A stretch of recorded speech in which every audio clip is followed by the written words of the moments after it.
Hi, everyone, and welcome to Real Siblings. It Ain't Easy, a real estate podcast that is altogether unique, unconventional, and seriously, it just ain't typical. I'm Eric, she's Donna, and we are the Real Siblings. We are both professional realtors with Keller Williams, and our lives have both been impacted and affected by cancer, which is our topic today. This podcast blends lifestyle together with real estate as we work to communicate, educate, connect, and entertain our listeners. While the topics vary, conversations go many directions, we endeavor to provide our listeners with insights into the industry, better equipping them for their next real estate transaction. And while I said blending lifestyle and real estate, because of the month that we're in, Donna, we're gonna be pretty much lifestyle this time around. And although right away I start thinking about things that happened with mom. So anybody that's watching this it's gonna be super clear that we're talking about breast cancer based on the image behind me. However, we're recording this a little bit early, and I am wearing as close as I could get to teal. So the pink tends to be for October breast cancer awareness, and the teal September ovarian cancer. And actually Eric's wearing a pink shirt, but frankly, you're not gonna be able to tell that. It's lost in my purple background, which is the color used to represent pancreatic cancer.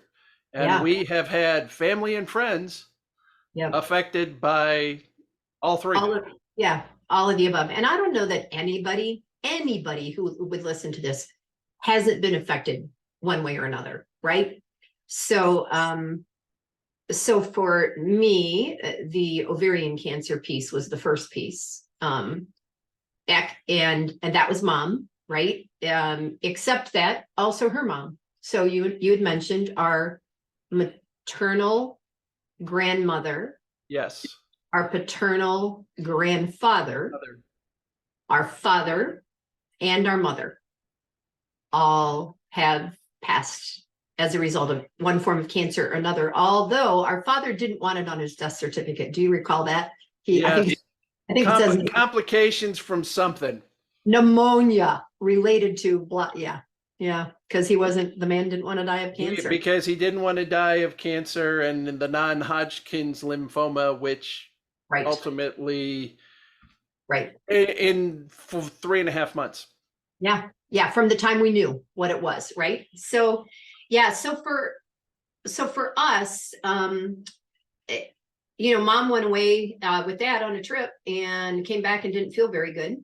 And a tumor had grown inside her so much that it was bulging in her belly in that little short length of time. And that would have been around 1989, because I had just been stationed in Germany. Okay. And I don't think I'd been checked in at my unit for 2 days. Okay. When my commander called me in, because Dan, being active duty at the time, and a commander had called saying, we got to talk about emergency leave. And I was still in temporary housing, had only checked in with my unit, and am being told, hey, you may need to go back stateside. Wow. In my brain, I always think it's 1990 because she lived 5 years, but that was sort of like from diagnosis to, so whatever the dates and times. Right, and treatment and everything else. But yeah, it was very clearly 1989 because I was in Germany, had just gotten there. And how old were you? So in 68, we lost Grandma Torsberg and Grandpa Seaman and several others. That was a year of like 5 deaths. Great grandma died, but I was 10. So what were you, 3? I was 3 in 68. And I got to thinking about that as we were talking about this. Honestly, at 3 years old, I would not have had any real memories. And I turned 3 in 68. So yeah. I don't know how debilitating the illness was at that point to know if there was ever, if I even had much engagement with either my grandmother or my grandfather because of caring for, taking care of, where we lived in relation to both of them going on, one in Chicago, one in Eastern Ohio and Bristol. Right. there's no memory of that at all from my Yeah, standpoint. And the fact that you said we lost great grandma, that was great grandma Seaman, Cora. no, great grandma Torsberg, Grandpa Torsberg's mom that year. Oh, okay. And one of dad's cousins that like fame maybe Atwood that year. I don't know. It was a bad year. 1968. And the truth is, even though I was 10, we reach a point in our lives where you don't know what you really remember, or that people told you so often that you think you remember it. Right.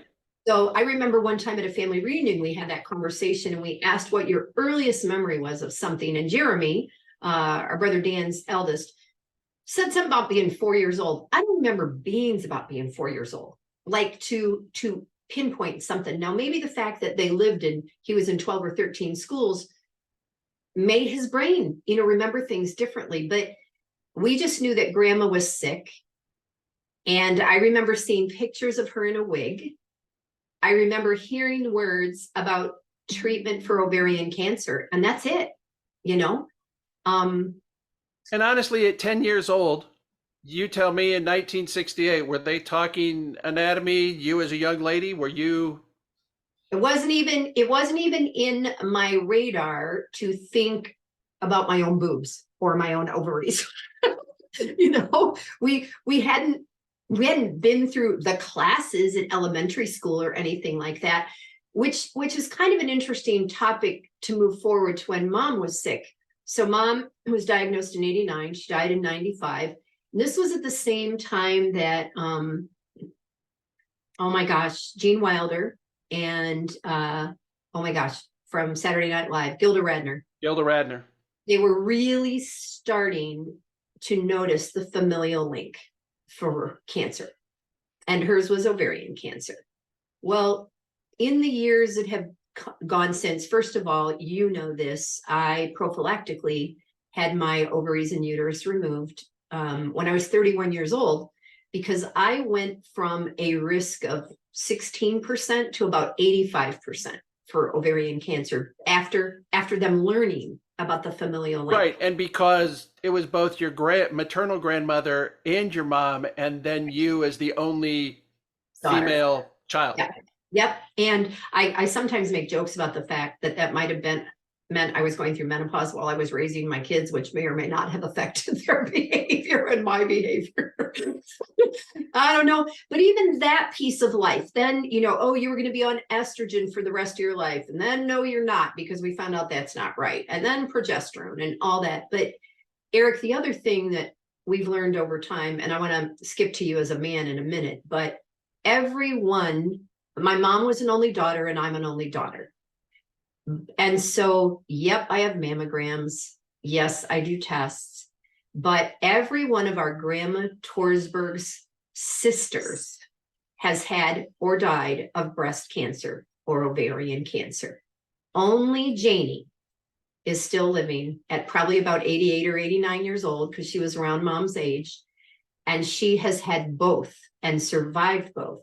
However, she got them later in life when treatment was different. And then beyond that, who knows? But tell our listeners about you and your personal. Yeah. So it had been our family reunion, and we were in Rio Doso. Mm-hmm. And I had been in the shower, and I'm just normal taking a shower, and it's like, wow, that feels odd. Wow, that kind of hurts. And I got back, and because I live with a registered nurse and having a conversation and being aware, I ended up going in for my first mammogram. And ultimately, I had what was determined to be normal male breast tissue removed, but it was still a solid lump. Yeah. And so, yeah, all of those, yeah, you don't understand, guys. Mm-hmm. I'll tell you what, being a man and trying to get into the machine that they do a mammogram with ain't easy. We talk about men. It ain't easy. Let me tell you about that. And, and I'm going, yes, I'm glad they don't check men the same way with a similar device. Yeah, yeah, no kidding.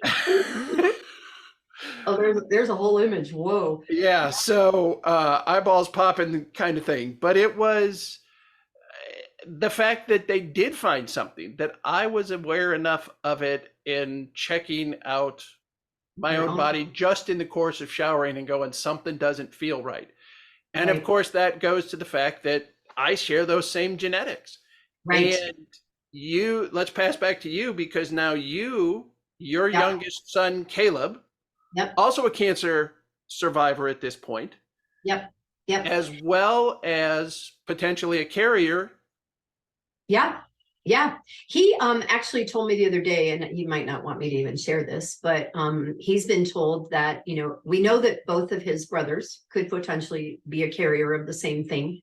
Um, and that it could affect his ability to have children. And that's first I had heard that.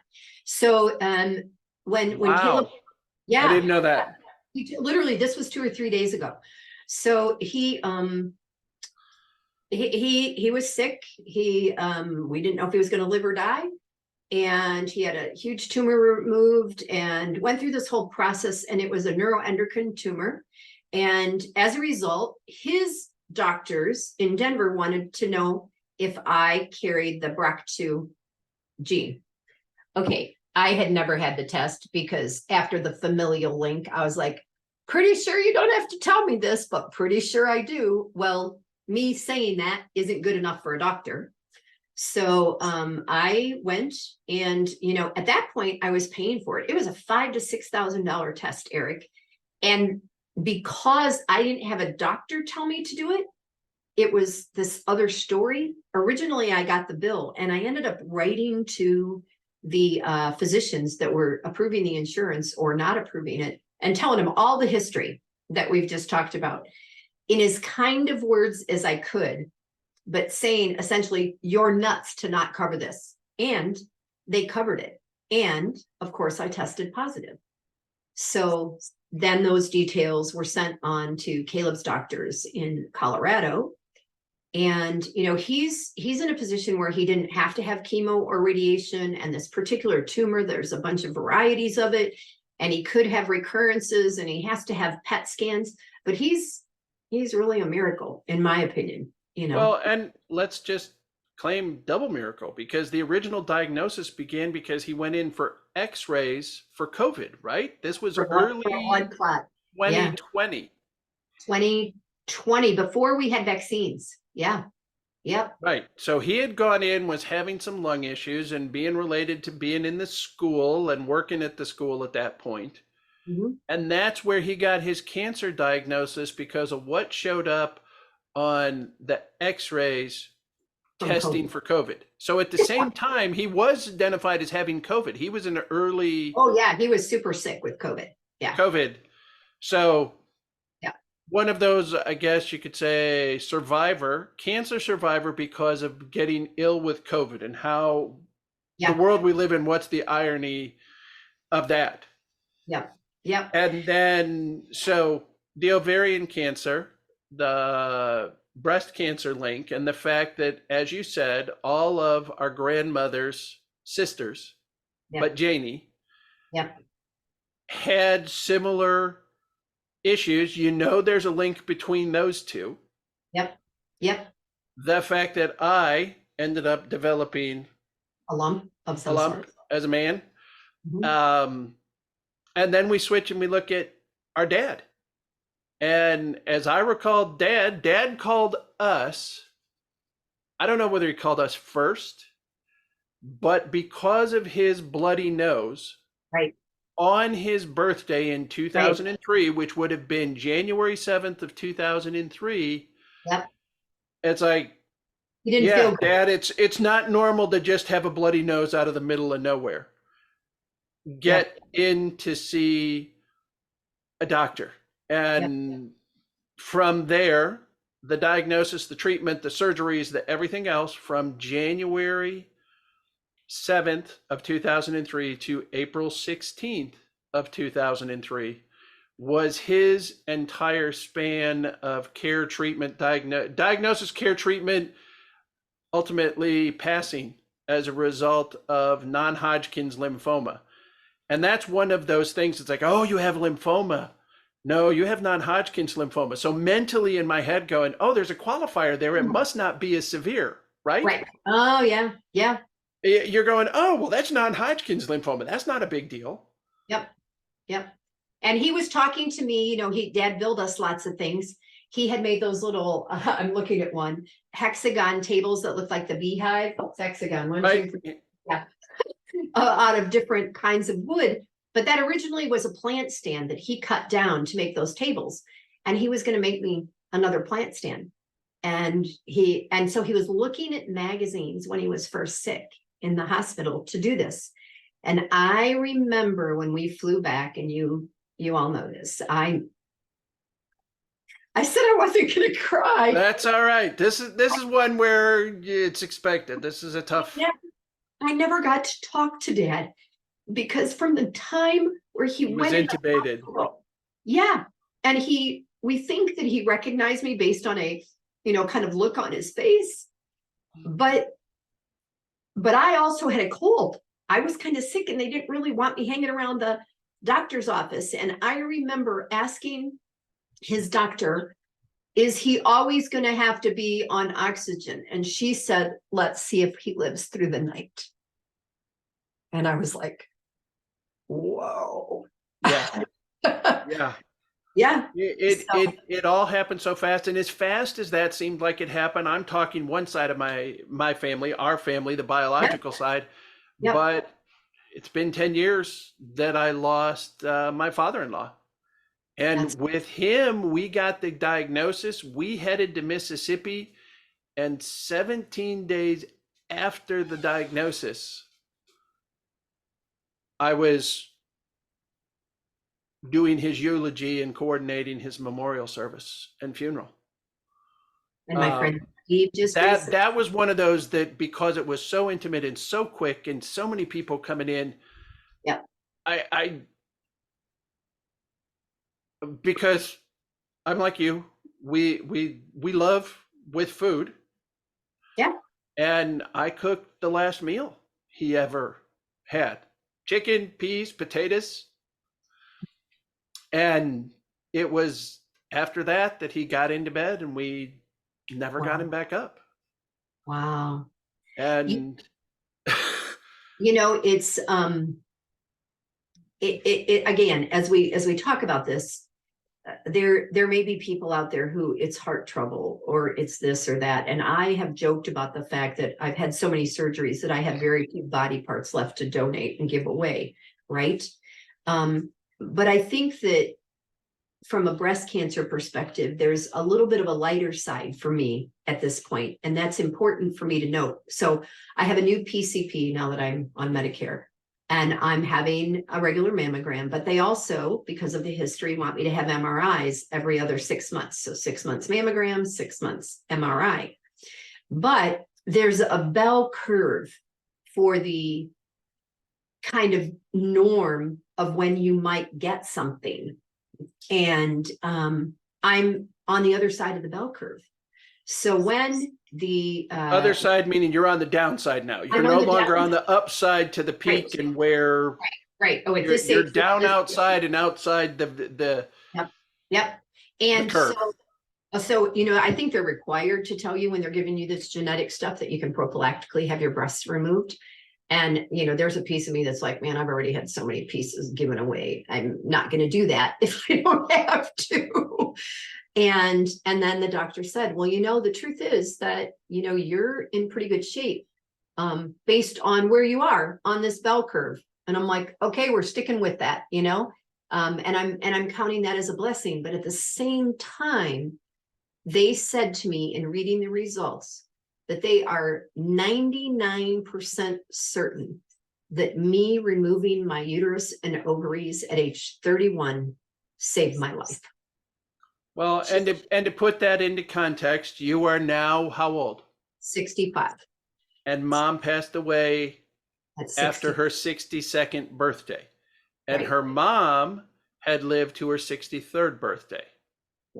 So, And so it is not escaping me, has not escaped. My wife is now older than or the same age that my mom was when yeah. she passed away.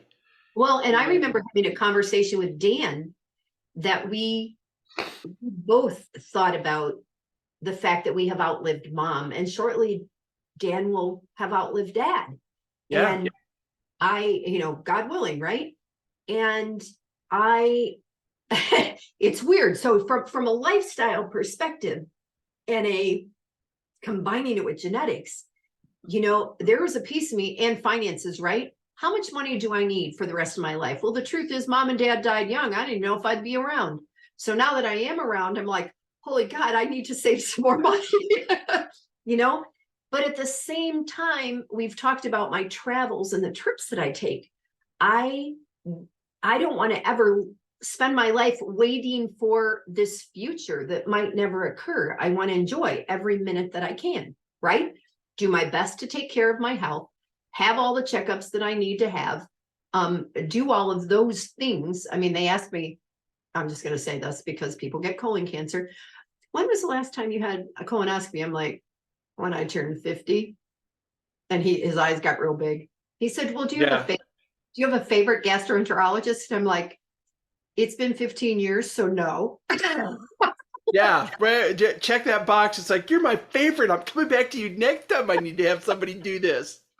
Not going to do that, but it's silly for me not to. There's a piece of me that wants to live in denial about all of it, And there's one other thing that I was thinking about as we think about our homes. And you were not in Lindsay when mom was sick, but I mentioned it in the interview we did with the guys from Lindsay about whatever episode that was, the one where we were talking to the people planning the event. Yeah, episode 26. 26. I thought it was 26. Those guys built a ramp for mom for the wheelchair, and you mentioned that it had been used by Chase Baker. So that old Victorian house, there was no easy way to get mom in and out of the house with the dad being the only person there. Simultaneously, how lucky that dad was self-employed and could be there for a good portion of the time, because I was working at Kmart at the time. He became her caretaker at many levels. Right. And I know we talked in a previous episode about the encroachment of our garage barn shop onto our neighbor's property. And I think it was Mrs. Mitchell, Helen, who was one of Dad's staunchest supporters, advocates, because of what she personally saw living right next door to Dad caring for mom. Yep. And yeah, I think Dad and I had the conversations. He goes, for better or worse. And when you're a kid, you have no idea what that means. Right.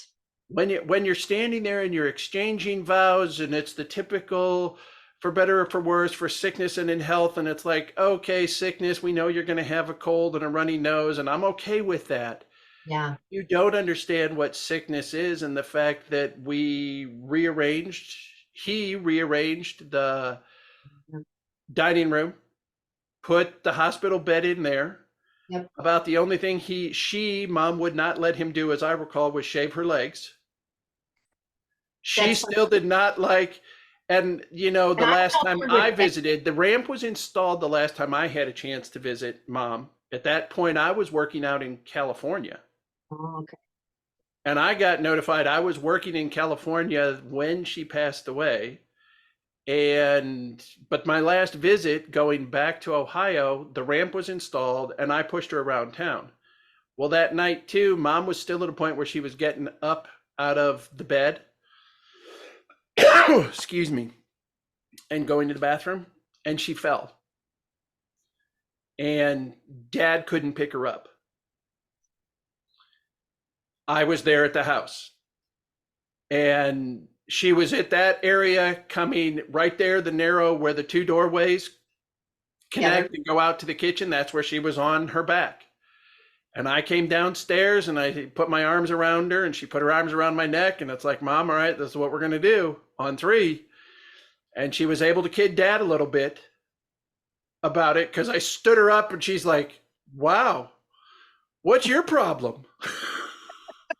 And she made it, but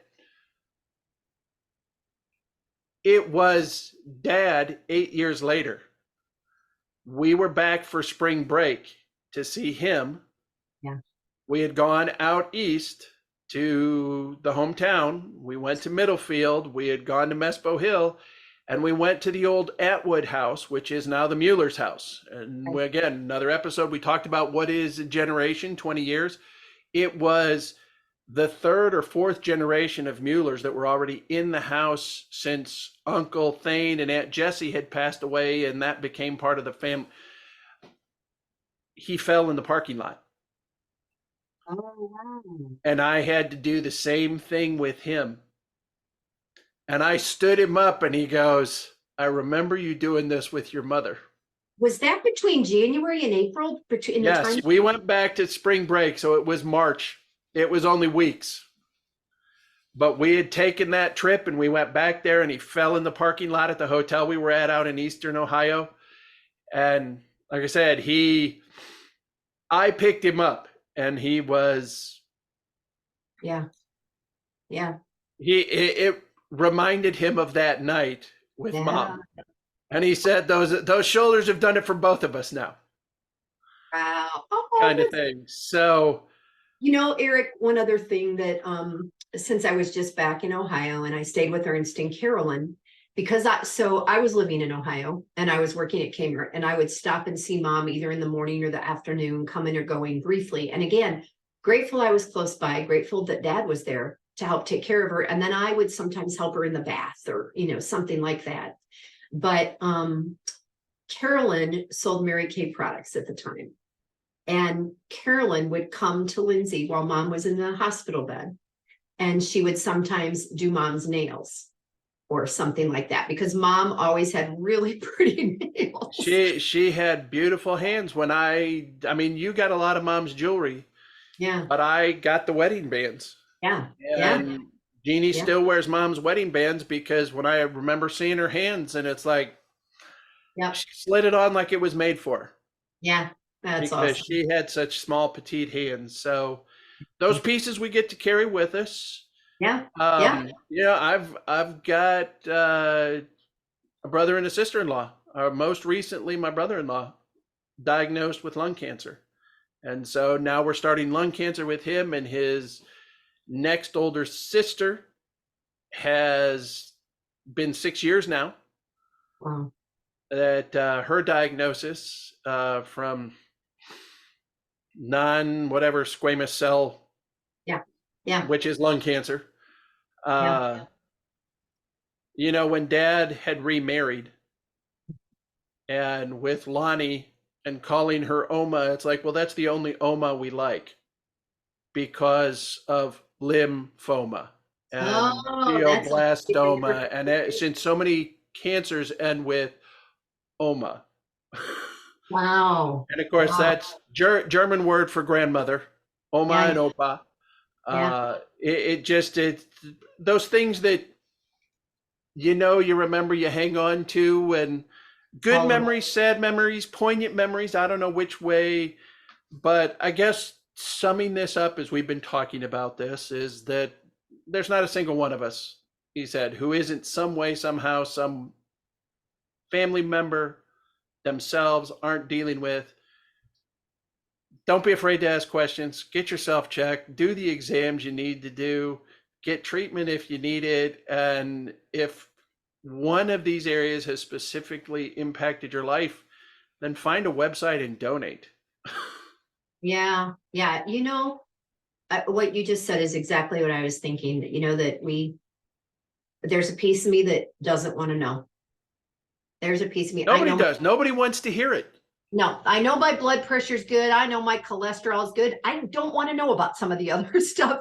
And yet that is ridiculous. That's like burying your head in the sand. So if nothing else comes out of this, this particular podcast is that we all need to take care of ourselves. We need to watch our health. We need in to, order to take care of your family. right. If we don't take care We're of not ourselves. in this alone. Yeah, exactly. So anyway, a little bit different kind of conversation today. I would love to sum this up with our lovely closing about how we've discussed houses and lifestyle and all that kind of thing. But I told Eric I was just going to wing it a little bit more. We have worked over these last 30-ish episodes to bring you a little bit about our life, where we grew up, our homes that we lived in, our family, the lifestyle, and what it's created for us. And clearly this conversation today is a piece of how we live and breathe based on our family history. I hope that maybe somebody's inspired to do a little bit more than they maybe have in the past. Don't ignore it. Don't ignore it. There you go. If you think something might be wrong, that's the first clue, right? Trust your gut, right? We tell our clients the same thing. Yeah, exactly. Yeah. So that's true. Trust your gut. So with that, we are both realtors with Keller Williams. I am with Keller Williams Southern Arizona in Tucson, Arizona. My name is Donna Reed, and this is my brother Eric. In case you didn't know that, and he is with the Heritage Office of Keller Williams in San Antonio, Texas, and we can help you all over the world. And if you have any questions for us or comments, we would love to hear them. This could be a topic that's near and dear and means something to you. And in the meantime, I'm going to try to end this and see if I do what we're supposed to do. We're real siblings and it ain't easy. And what else am I supposed to say? I'm Donna. And I'm Eric. and we are those real siblings. That was perfect.